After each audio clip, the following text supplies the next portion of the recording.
Let's talk about Friday the 13th. Today is Friday the 13th.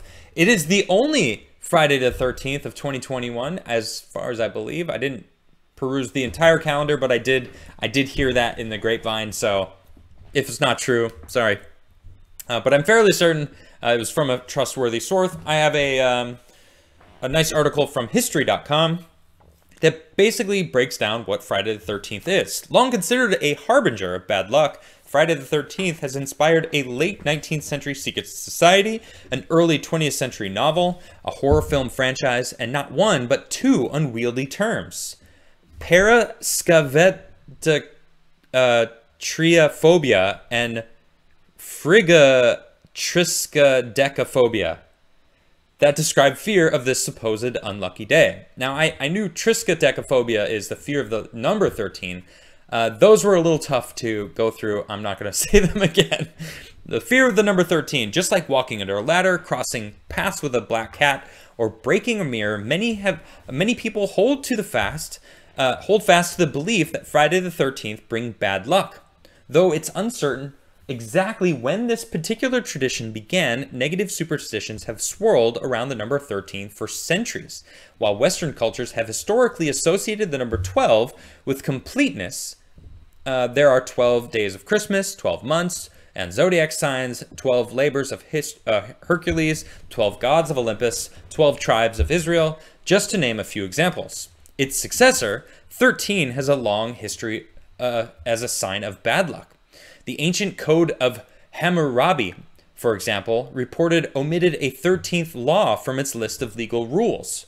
Though this was probably a clerical error, superstitious people sometimes point to this as proof of 13's long-standing negative associations. Fear of the number 13 has even earned a psychological term, triskaidekaphobia. I know that word because of a magic card that came out recently. I say recently, it was probably a couple years now. According to biblical tradition, 13 guests attended the Last Supper, held on Maundy Thursday, including Jesus and his 12 apostles, one of whom, Judas, betrayed him. The next day, of course, was Good Friday, the day of Jesus' crucifixion. The seating arrangement at the Last Supper is believed to have given rise to a long-standing Christian superstition that having 13 guests at a table was a bad omen, specifically that it was courting death. Though Friday's negative associations are weaker, some have suggested that these also have roots in Christian tradition. Just as Jesus was crucified on Friday, Friday was also said to be the day Eve gave Adam the fateful apple from the tree of knowledge, as well as the day that Cain killed his brother Abel. In the late 19th century, a New Yorker named Captain William Fowler sought to remove the enduring stigma surrounding the number 13, and particularly the unwritten rule about not having 13 guests at a dinner table, by founding an exclusive society called the 13 Club. The group dined regularly on the 13th day of the month in the room 13th of the Knickerbocker Cottage, a popular watering hole Fowler owned from 1863 to 1883. Before sitting down at a 13-course dinner, members would pass beneath a ladder and a banner reading Morituri de Salutamus, Latin for those of us who are about to die, salute you. Sound familiar? Gladiator? Four former U.S. presidents, Chester A. Arthur, Grover Cleveland, Benjamin Harrison, and Theodore Roosevelt, would join the 13th Club ranks at one time or another. An important milestone in history of Friday the 13th legend, in particular, not just the number 13, occurred in 1907 with the publication of the novel Friday the 13th, written by Thomas William Lawson. The book told the story of a New Yorker stockbroker who plays in superstitions about the date to create chaos on Wall Street and make a killing on the market. The horror movie Friday the 13th, released in 1980, introduced the world to a hockey mask-wearing killer named Jason, and is perhaps the best-known example of the famous superstition in pop culture history. The movie spawned multiple sequels, as well as comic books, novellas, video games, related merchandise, and countless terrifying Halloween costumes. Not to mention my friend Darth Caul, who dressed up as him earlier today, and here's him breathing all freaky like. I don't know if you guys, can you hear that?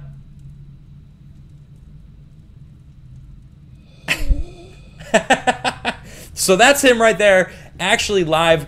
This is before he actually went and started playing the game. He was just doing like a breathing into the camera thing. So that, hold on, let me pause this so you guys aren't hearing creepy breathing anymore.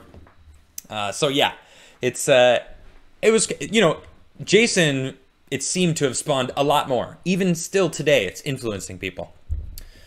So what bad things have happened on Friday the 13th? On Friday the 13th, in October 1307, officers of King Philip IV of France arrested hundreds of the Knights Templar, a powerful religious and military order formed in the 12th century for the defense of the Holy Land, imprisoned on charges of various illegal behaviors, but really because the king wanted access to their financial resources. Many Templars were later executed. Some cite the link with the Templars as the origin of Friday the 13th superstition, but like many legends involving the Templars and their history, the truth remains murky.